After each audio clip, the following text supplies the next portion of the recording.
Hello दोस्तों, स्वागत है आपका हमारे नए वीडियो में। आज हम आपके लिए लेके आए हैं छत्तीसगढ़ राज्य जिला सहकारी बैंक का छत्तीसगढ़ी से संबंधित प्रश्न। पहला प्रश्न है, हौला का हिंदी में अर्थ होता है तो धातु का बड़ा बर्तन इसका करेक्ट आंसर होगा। धातु का बड़ा बर्तन को हौला कहते हैं।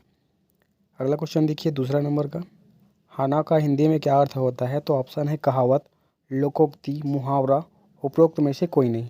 तो हाना का हिंदी में अर्थ होता है लोकोक्ति। दूसरा ऑप्शन इसका सही होगा। हाना का हिंदी में अर्थ होता है लोकोक्ति। आगे देखिए, तीसरा नंबर का क्वेश्चन, छत्तीसगढ़ी शब्द सूत का हिंदी में क्या अर्थ होता है? पुत्र, धागा, सोना, उपरोक्त में से कोई नहीं। तो छत्तीसगढ़ी शब्द सूत का हिंदी में अर्थ होता है धागा। दूसरा ऑप्शन यहाँ पर सही होगा। सूत का अर्थ होता है हिंदी में धागा। हरेली में कौन सा संज्ञा है? व्यक्तिवाचक, जातिवाचक, द्रव्यवाचक, उपरोक्त में से कोई नहीं। तो हरेली में संज्ञा है व्यक्तिवाचक संज्ञा। पहला ऑप्शन इसका सही होगा। हरेली में व्यक्तिवाचक संज्ञा है। डोली में कौन सा संज्ञा है? तो डोली में संज्ञा है, दूसरा ऑप्शन यहाँ पर सही होगा, जातिवाचक संज्ञा। डोली में जातिवाचक संज्ञा है। ओमन कहाँ जावत हे में कौन सा पुरुषवाचक सर्वनाम है? उत्तम पुरुष, मध्यम पुरुष, अन्य पुरुष। तो तीसरा ऑप्शन सही होगा। ओमन जावत हे में अन्य पुरुषवाचक सर्वनाम है। अन्य पुरुषवाचक सर्वनाम है। सब हा अपन काम करही में कौन सा सर्वनाम है? निजवाचक सर्वनाम, पुरुषवाचक सर्वनाम, संबंधवाचक, अनिश्चयवाचक। तो सब अपन काम करही में निजवाचक सर्वनाम है। आगे देखिए, ए हा पुराना पेंट आए में कौन सा विशेषण है? तो ऑप्शन है गुणवाचक, संख्यावाचक, तुलनात्मक, परिणाम। तो यह पुराना पेंट आए में गुणवाचक विशेषण है। यह पुराना पेंट आए में गुणवाचक विशेषण है। अगला है, कई लोगन मन आए रहीन में कौन सा विशेषण है? तो कई लोगन मन आए रहीन में संख्यावाचक विशेषण होगा। यहाँ पर दूसरा ऑप्शन सही होगा। देखिए, कई लोगन मन आए रहीन में संख्यावाचक विशेषण है। राजू गाड़ी चलात हे में कौन सा क्रिया है? तो राजू गाड़ी चलाते में ऑप्शन है सकर्मक, अकर्मक, द्विकर्मक। तो राजू गाड़ी चलाते में सकर्मक क्रिया है। पहला ऑप्शन इसका सही होगा। राजू गाड़ी चलाते में सकर्मक क्रिया है। राम हा स्कूल ले आए के बाद खेले चल दिस में कौन सा क्रिया है? तो राम हा स्कूल ले आए के बाद खेले चल दिस में पूर्णकालिक क्रिया है। राम स्कूल ले आए के बाद खेले चल दिस में पूर्णकालिक क्रिया है। अगला है, तय आत जात रहबे में कौन सा क्रिया है? तो तय आत जात रहबे में देखिए, पूर्णकालिक, सहायक, नामबोधक। तो उपरोक्त में से कोई नहीं। तय आत जात रहबे में उपरोक्त में से कोई नहीं है।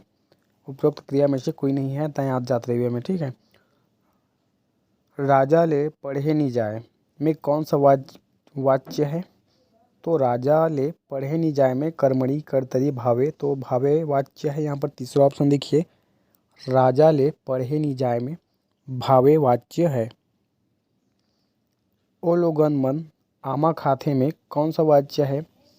ओ लोगन मन आमा खाथे में कर्तरी वाच्य है। यहाँ पर दूसरा ऑप्शन सही होगा। ओ लोगन मन आमा खाथे में कर्तरी वाच्य है। ओतका शब्द है। तो ओतका शब्द क्या है? विशेषण, क्रिया विशेषण, संज्ञा। दूसरा ऑप्शन सही होगा। ओतका शब्द क्रिया विशेषण शब्द है। ओतका शब्द क्रिया विशेषण शब्द है। आगे देखिए, एकरे सेती शब्द है। विशेषण, क्रिया विशेषण, संज्ञा। उपरोक्त में से कोई नहीं। तो एकरे सेती शब्द है क्रिया विशेषण शब्द है। दूसरा ऑप्शन सही होगा। एकरे सेती जो शब्द है वह है क्रिया विशेषण शब्द। अगला क्वेश्चन देखिए, ले। ले किस कारक की विभक्ति है? करण, अपदान, उपरोक्त दोनों। उपरोक्त में से कोई नहीं। तो ले जो शब्द है वह है उपरोक्त दोनों करण तथा अपदान कारक की विभक्ति। ओ किस कारक की विभक्ति है? तो करण, अपदान, अधिकरण, संबोधन। तो ओ जो है संबोधन कारक की विभक्ति है। छत्तीसगढ़ी शब्द ओ है जो क्या है? संबोधन है। संबोधन कारक की विभक्ति है। मोहन के 3 जन भाई हावय में किस कारक का प्रयोग हुआ है? तो संबंध कारक का प्रयोग हुआ है। यहाँ पर मोहन और उसके भाइयों के संबंध के बारे में बताया गया है। तो मोहन के 3 जन भाई हावय में संबंध कारक है। टूरी बर एक ठन फुग्गा लान दे में किस कारक का प्रयोग हुआ है? संबंध, अपादान, संप्रदान, संबोधन। तो संप्रदान इसका राइट आंसर होगा। टूरी बार एक ठन फुग्गा लान दे में संप्रदान कारक का प्रयोग हुआ है। तीसरा ऑप्शन यहाँ पर सही होगा जी। देखिए, टूरी बार फुग्गा लान दे में संप्रदान कारक का प्रयोग हुआ है। ओमन जावत है में किस काल का प्रयोग हुआ है? सामान्य वर्तमान काल, अपूर्ण वर्तमान काल, पूर्ण वर्तमान काल, सामान्य भूतकाल। तो ओमन जावत है में अपूर्ण वर्तमान काल का प्रयोग हुआ है। ओमन जावत है में अपूर्ण वर्तमान काल का प्रयोग हुआ है। सुमन भात खा चुकी है, सुमन भात खा चुकी है में किस काल का प्रयोग हुआ है? तो पूर्ण वर्तमान काल, क्योंकि चुका चुकी वाली बात हुआ है। देखिए, ये तो पूर्ण वर्तमान काल की बात हो रहा है यहाँ पर। सुमन भात खा चुकी से। तेलाई का लिंग बताइए, तो क्या होगा तेलाई का लिंग? ऑप्शन है पुल्लिंग, स्त्रीलिंग, उभयलिंग, उपरोक्त में से कोई नहीं। तो तेलाई का लिंग है स्त्रीलिंग, यहाँ पर दूसरा ऑप्शन सही होगा। तेलाई का लिंग है स्त्रीलिंग।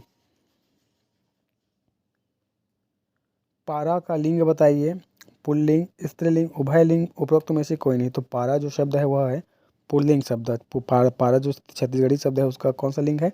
पुल्लिंग। पहला ऑप्शन यहाँ पर सही होगा। आगे है, निम्न में से किसमें स्त्रीलिंग का प्रयोग हुआ है? महानदी, तर्की, पठिया, उपरोक्त सभी। तो उपरोक्त सभी में क्या हुआ है? स्त्रीलिंग शब्द का प्रयोग हुआ है। महानदी, तर्की, पठिया, उपरोक्त सभी में स्त्रीलिंग शब्द का प्रयोग, स्त्रीलिंग का प्रयोग हुआ है। कलार को स्त्रीलिंग में बदलिए, तो कलार को स्त्रीलिंग में बदलने पर क्या होगा? कलारिन होगा। यहाँ पर दूसरा ऑप्शन में दिया है कलारिन। देखिए, कलार को स्त्रीलिंग में बदलने पर होगा कलारिन। दूसरा ऑप्शन यहाँ पर सही होगा कलारिन। ऐन बखत में कौन से उपसर्ग का प्रयोग हुआ है? ऐन बखत में ऑप्शन दिया है अ, ऐ, ऐन, उपरोक्त सभी। तो ऐन बखत में ऐन उपसर्ग का प्रयोग हुआ है। ऐन बखत में ऐन उपसर्ग का प्रयोग हुआ है। मटकुल में कौन से प्रत्यय का प्रयोग हुआ है? तो मटकुल में कुल, मटकुल में उल। यहाँ पर दूसरा ऑप्शन देखिए, मटकुल में उल, उल प्रत्यय का प्रयोग हुआ है मटकुल में। चिन्मय शब्द का संधि विच्छेद है, तो चित धनमय।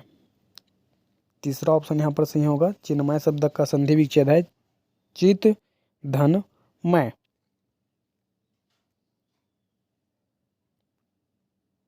दिए गए मुहावरे का अर्थ बताइए। न सावन सुखा न भादो हरा। तो ऑप्शन में दिया है सदैव प्रसन्न रहना, सदैव दुखी रहना, सदैव एक ही स्थिति में रहना, सुख दुख का भेद न जानना। तो दिए गए मुहावरे का अर्थ है न सावन सुखा न भादो हरा, तो सदैव एक सी स्थिति में रहना। तीसरा ऑप्शन सही होगा। मुदित महीपति मंदिर आए, सेवक सचिव सुमंत बुलाए। यह उदाहरण है, किसका उदाहरण है? तो मुदित महीपति मंदिर आए, सेवक सचिव सुमंत बुलाए, यह है अनुप्रास अलंकार का उदाहरण। तीसरा ऑप्शन में दिया है अनुप्रास अलंकार। रस में जिस व्यक्ति के मन में भावों की उत्पत्ति होती है उसे क्या कहते हैं? तो आश्रय। रस में जिस व्यक्ति के मन में भावों की उत्पत्ति होती है उसे आश्रय कहते हैं। यहाँ पर पहला ऑप्शन सही होगा। रस में जिस व्यक्ति के मन में भावों की उत्पत्ति होती है उसे आश्रय कहते हैं। सिर तोड़ में कौन सा समास है? अपादान तत्पुरुष समास, कर्म तत्पुरुष समास, संप्रदान तत्पुरुष समास, अधिकरण तत्पुरुष समास।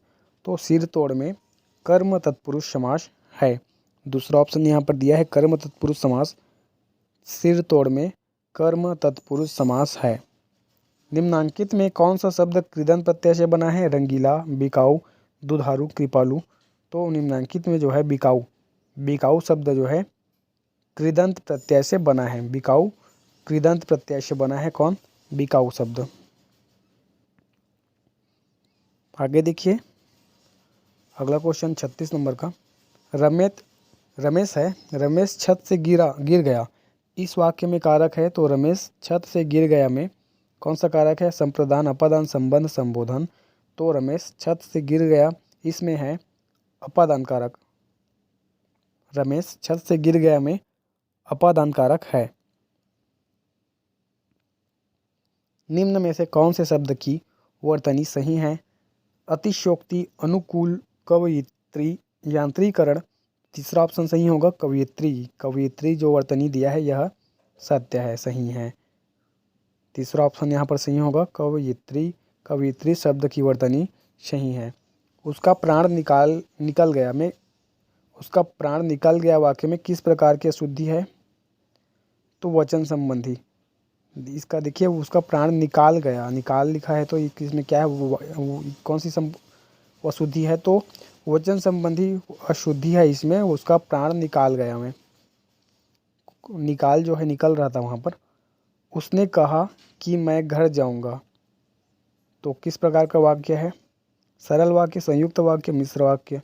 तो उसने कहा कि मैं घर जाऊँगा में मिश्र वाक्य है। तीसरा ऑप्शन इसका सही होगा उसने कहा कि मैं घर जाऊँगा, यह वाक्य मिश्र वाक्य है। वह कृति जिसमें गद्य और पद्य दोनों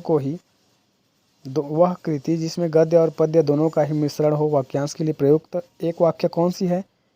तो देखिए, गीतिनाट्य, गद्य पद्य काव्य, चंपू काव्य, मिश्रित काव्य। तो राइट आंसर है चंपू काव्य।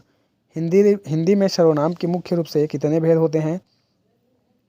5, 6, 7, 8। तो राइट आंसर है इसका 6। हिंदी में सर्वनाम के मुख्य रूप से 6 भेद होते हैं दोस्तों। आपको पता है कमेंट करके ज़रूर बताएंगे कि 6 भेद कौन कौन से हैं। अगला क्वेश्चन देखिए, निम्नलिखित में से कौन सी पश्चिमी हिंदी की बोली नहीं है? पश्चिमी हिंदी की बोली निम्न में से, देखिए ऑप्शन है बुंदेली, ब्रज, कन्नौजी, बघेली। तो पश्चिमी हिंदी की बोली बघेली बोली क्या है? नहीं है। पश्चिमी हिंदी की बोली बघेली नहीं है। आगे देखिए, निम्नलिखित में से शुद्ध वर्तनी का चयन कीजिए। परिणति, परणति, परिणीति, परिणित।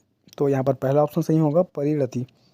शुद्ध वर्तनी है परिणति, पहला ऑप्शन इसका सही होगा। परिणति दिया है पहला ऑप्शन में, यह क्या है? सत्य है। जिस समास में उत्तर पद प्रधान होने के साथ ही साथ पूर्व पद तथा उत्तर पद में विशेषण विशेष्य का संबंध भी होता है, उसे कौन सा समास कहते हैं? तो राइट आंसर होगा इसका, उसे कहते हैं कर्मधारय समास। उसे क्या कहते हैं? कर्मधारय समास कहते हैं। निम्न में से किस वाक्य में अकर्मक क्रिया है? बाबूलाल पुस्तक पढ़ता है, वह आसमान में उड़ता है। खुशबू पत्र लिख दी थी, वह खाना खाता है।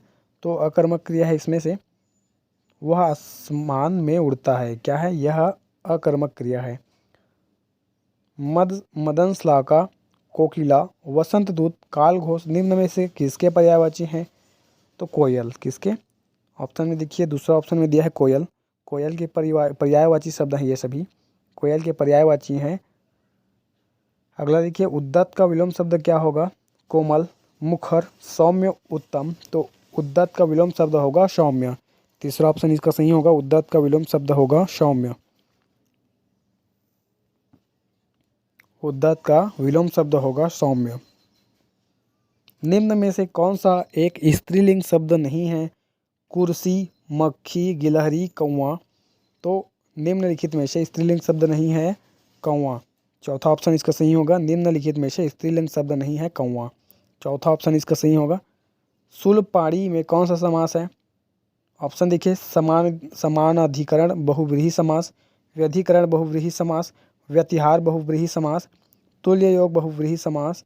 तो शूलपाणी में व्यधिकरण बहुव्रीहि समास है। दूसरा ऑप्शन इसका सही होगा।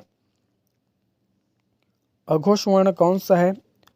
अ, ज, ह, स। तो अघोष वर्ण है स। देखिए स क्या है? अघोष वर्ण है। चौथा ऑप्शन में दिया है श। श अघोष वर्ण है। साधु शब्द का बहुवचन रूप क्या होगा? साधुओं, साधु, साधुए। उपरोक्त में से कोई नहीं। तो साधु शब्द का बहुवचन इनमें से क्या होगा? कोई नहीं। साधु शब्द का बहुवचन इनमें से कोई नहीं है। नीचे दिए गए शब्दों में से कौन सा एक शब्द विशेषण है? कृतज्ञ, व्यक्तित्व, सौंदर्य, बड़प्पन। तो विशेषण है इसमें से कृतज्ञ। पहला ऑप्शन इसका सही होगा। कृतज्ञ क्या है? विशेषण शब्द है। अगला क्वेश्चन देखिए 55 नंबर का, 54 नंबर का है, सॉरी। निम्न वाक्य में से किसमें पूर्वकालिक क्रिया है? तो तीसरा ऑप्शन देखिए, पूर्वकालिक क्रिया का बात हो रहा है यहाँ पर। तीसरा ऑप्शन में दिया है वह नहाकर पूजा करेगा। वह नहाकर पूजा करेगा में क्या है? पूर्वकालिक क्रिया है। वर्तमान हिंदी का प्रचलित रूप कौन सा है? अवधी, ब्रज, खड़ी बोली, खरोष्ठी। तो वर्तमान हिंदी का प्रचलित रूप है खड़ी बोली, इसका राइट आंसर है खड़ी बोली। वर्तमान हिंदी का प्रचलित रूप है खड़ी बोली। तीसरा ऑप्शन सही होगा। स्टेशन किस भाषा का शब्द है? स्टेशन जो है, ऑप्शन दिया है चीनी, लैटिन, फ्रांसीसी, अंग्रेजी। तो स्टेशन अंग्रेजी भाषा का शब्द है। स्टेशन अंग्रेजी भाषा का शब्द है। चौथा ऑप्शन सही होगा यहाँ पर, स्टेशन अंग्रेजी भाषा का शब्द है। अनुपमा शब्द में उपसर्ग कौन सा उपसर्ग है? तो अनुपमा शब्द में अनु, अन, अ उपरोक्त में से कोई नहीं, तो अनुपमा शब्द में अन उपसर्ग है। दूसरा ऑप्शन इसका सही होगा, अन उपसर्ग है अनुपमा शब्द में। निम्न में से किसमें तद्भव शब्द है? दीप, धर्म, फड़ी, भैंस। तो राइट आंसर इसका होगा इसका ऑप्शन नंबर चौथा, देखिए भैंस। निम्न में से भैंस में तद्भव शब्द है। निम्न में से भैंस में क्या है? तद्भव शब्द है। चौथा ऑप्शन सही होगा। अंतस्थ व्यंजन कितने प्रकार के होते हैं? तो अंतस्थ व्यंजन जो है 4 प्रकार के होते हैं, इसका राइट आंसर है तीसरा ऑप्शन सही होगा। अंतस्थ व्यंजन 4 प्रकार के होते हैं। आगे देखिए 60 नंबर का क्वेश्चन। आदर शब्द से विशेषण बनेगा आदरपूर्वक, आदरणीय, आदरकारी, उपरोक्त में से कोई नहीं। तो राइट आंसर है इसका आदर शब्द से विशेषण बनेगा आदरणीय। आदर शब्द से विशेषण बनेगा आदरणीय, विशेषण बनेगा आदर शब्द से आदरणीय विशेषण बनेगा। किस शब्द में संधि विच्छेद शुद्ध नहीं है? देखिए ऑप्शन दिया है सदा धन एव, सदैव, परम धन औदार्य, परमौदार्य, मात्रा धन आनंद, मात्रानंद, पितृधन अनुमति, पितृनुमति। तो तीसरा ऑप्शन दिया है मात्रा धन आनंद, मात्रानंद में शुद्ध संधि विच्छेद नहीं है। स्वपाक में कौन सा समास है? अव्ययी, तत्पुरुष, कर्मधारय, द्विगु। तो स्वपाक में यहाँ पर कर्मधारय समास है। तीसरा ऑप्शन सही होगा, स्वपाक में कर्मधारय समास है। आगे देखिए 63 नंबर का क्वेश्चन। गाय कोठा में कौन सा समास है? अव्ययी समास, तत्पुरुष समास, कर्मधारय समास, द्विगु समास। तो गाय कोठा में तत्पुरुष समास है। यहाँ पर दूसरा ऑप्शन सही होगा, गाय कोठा में तत्पुरुष समास है। गाय कोठा में तत्पुरुष समास है। पंचहत्था में कौन सा समास है? तो पंचहत्था में है, ऑप्शन दिया है कर्मधारय, अव्ययी, तत्पुरुष, द्विगु। तो पंचहत्था में द्विगु समास है। यहाँ पर चौथा ऑप्शन सही होगा, पंचहत्था में द्विगु समास है। टेही पारना मुहावरे का क्या अर्थ है? तो टेही पारना मुहावरे का अर्थ है ऊंची आवाज़ से बुलाना। यहाँ पर दूसरा ऑप्शन सही होगा, टेही पारना मुहावरे का अर्थ है ऊंची आवाज़ से बुलाना। टेही पारना मुहावरे का अर्थ है ऊंची आवाज़ से बुलाना। धुर्रा के बेंठ बढ़ना मुहावरे का क्या अर्थ है? अधिक हठ धर्मी होना, कंगाल कर देना, हालत खराब कर देना, उपरोक्त में से कोई नहीं। तो धुर्रा के बेंठ बढ़ना मुहावरे का अर्थ है अधिक हठ धर्मी होना। पहला ऑप्शन इसका सही होगा, अधिक हठ धर्मी होना।